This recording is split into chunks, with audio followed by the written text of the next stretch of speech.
Êtes-vous un évaluateur dans le domaine de la consolidation de la paix, essayant d'adapter votre travail à ce domaine? Ou peut-être que vous travaillez dans la consolidation de la paix et que vous cherchez un moyen de mieux cerner l'impact de vos projets? Nous aussi. Dans notre travail, nous avons souvent été mis à l'épreuve par des changements et des contextes complexes, limités par les méthodes et principes existants, remis en question sur la rigueur de nos approches et interrogés lorsque nous essayons de faire entendre la voix des participants et des communautés locales. Notre communauté de praticiens travaille dans des contextes aussi différents que le Mali, la Colombie, le Myanmar et le Sud-Soudan, sur des thèmes différents avec des méthodologies diverses. Pourtant, nous avons constaté qu'au-delà de ces différences, nos travaux les plus réussis sont sous-tendus par des éléments communs. Le bricolage méthodologique ou comment nous procédons. Nous considérons une méthode particulière ou une partie d'une méthode pour son utilité dans le processus d'évaluation et nous adaptons et arrangeons les méthodologies ensemble pour qu'elles s'intègrent. Au-delà d'utilisation de méthodes mixtes, le bricolage méthodologique n'est pas une recette toute faite. C'est plutôt un processus de conception réfléchi qui favorise la rigueur parce qu'il nécessite un raisonnement et la recherche de crédibilité. La facilitation pour une participation et une inclusion significative, ou avec qui nous le faisons. Nous pensons que les expériences vécues par les participants des projets sont au cœur de l'évaluation.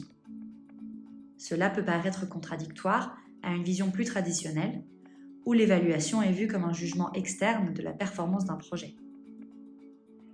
Or, ce type d'évaluation participative peut non seulement produire des données plus rigoureuses, mais aussi contribuer à l'émancipation des participants. Garantir l'utilisation et l'impact, ou pourquoi nous le faisons. Bien que les différentes parties prenantes aient des besoins et des objectifs différents en ce qui concerne les résultats de l'évaluation, en tant qu'acteur d'évaluation, notre priorité doit être de trouver l'équilibre entre les besoins de redevabilité et d'apprentissage, notamment ce que pensent les participants de ces deux aspects, et de permettre les adaptations basées sur les évidences et l'atteinte de l'impact. Ces aspects nécessitent un environnement favorable afin d'être pleinement pris en compte. C'est là que les choix liés au comment, au qui et au pourquoi se jouent, tant au niveau institutionnel qu'au niveau des équipes. La mise en pratique de ce cadre est un exercice d'équilibriste. Plus les trois aspects principaux peuvent être pris en compte au sein de ces environnements favorables, plus nous pouvons atteindre un point où l'inclusion et la rigueur se renforcent mutuellement. Quelles sont les prochaines étapes? Nous voulons utiliser ce cadre pour servir le travail actuel et futur de l'évaluation dans le domaine de la construction de la paix.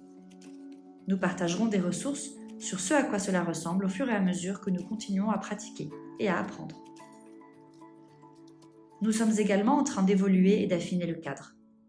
Nous ne voulons pas créer un nouveau jargon sans grande signification. Il s'agit plutôt d'un espace de réflexion et de discussion. Et nous voulons y entendre vos voix. Nous vous invitons à découvrir les ressources actuelles et à participer à cette conversation sur LinkedIn. Nous vous y attendons avec impatience.